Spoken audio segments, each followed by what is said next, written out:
ایک بزرگ ولی اللہ جناب داؤد طائی رحمۃ اللہ علیہ سے منسوب ایک حکایت ہے کہ ان کے شہر میں ایک عورت بیوہ کیا ہوئی کہ اس پر مصیبتوں کے پہاڑ ٹوٹ پڑے، بچوں کا ساتھ اور کل جمع پونجی بس 3 درہم۔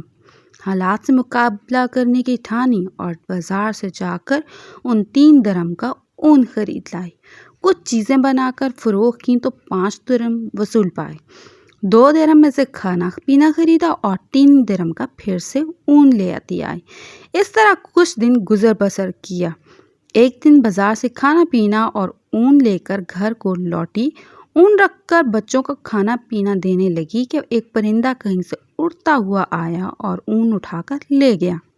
عورت کے لیے اپنی کل کائنات کا یوں لٹ جانا سہانے روح تھا۔ مستقبل کی ہولناکیوں سے خوف زدہ اور غم و غصے سے پاگل سی ہو کر رہ گئی۔ دوسرے دن سیدھا جناب داؤد طائی کے گھر گئی اور ان کو اپنا قصہ سنا کر ایک سوال کیا، ہمارا رب رحم دل ہے یا ظالم؟ جناب داؤد طائی عورت کی دکھ بھری کہانی سن کر پریشانی کے عالم میں ابھی اسے تسلی دے ہی رہے تھے کہ اتنے میں دروازے پر دستک ہوئی۔ جا کر دیکھا تو 10 اجنبی اشخاص کو پایا۔ ان سے آمد کا مقصد اور ماجرا پوچھا تو انہوں نے کہا، حضرت ہم سمندر میں سفر کر رہے تھے کہ ہماری کشتی میں ایک سوراخ ہو گیا۔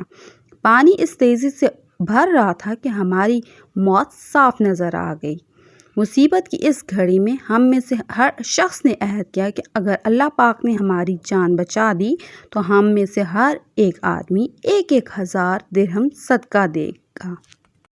ابھی ہم دعا کر ہی رہے تھے کہ ایک پرندے نے کہیں سے ہماری کشتی میں اون کا ایک گولا لا کر پھینک دیا، جسے ہم نے فوراً سوراخ میں پھنسایا، کشتی کو پانی سے خالی کیا اور سیدھے یہاں نزدیک ترین ساحل پر آ پہنچے۔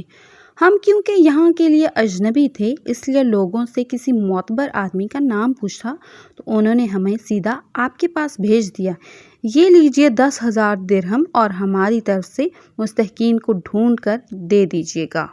داؤد طائی رحمۃ اللہ علیہ رب العزت کی اس حکمت پر حیران و پریشان ہوتے ہوئے 10,000 درہم لے کر سیدھا اندر اس عورت کے پاس گئے، سارے پیسے اسے دیتے ہوئے کہا، اب میں تم سے ایک سوال کرنا چاہتا ہوں، کیا تیرا رب رحم دل ہے یا ظالم؟ بیوہ عورت حضرت داؤد طائی رحمۃ اللہ علیہ کے چہرے کو تکتی رہ گئی، آنکھوں سے اشک جاری ہو گئے، گویا اس کے جسم کا ہر حصہ، ہر بال رب کے شکر میں ڈوبا جا رہا تھا۔ اللہ کی تدبیریں ہماری سوچ سے کہیں بہتر ہیں۔ اللہ کا شکر ادا کریں اور اس کی ذات پر مکمل بھروسہ رکھیں، وہ کسی کو تنہا نہیں چھوڑتا۔ پوسٹ اچھی لگے تو شیئر ضرور کر دیا کریں تاکہ دوسرے لوگوں تک پہنچ سکے، اور کامنٹ میں اپنی رائے کا ضرور اظہار کر دیا کریں تاکہ دوست احباب کو اس کے متعلق متوجہ ہو سکیں۔ جزاک اللہ خیر۔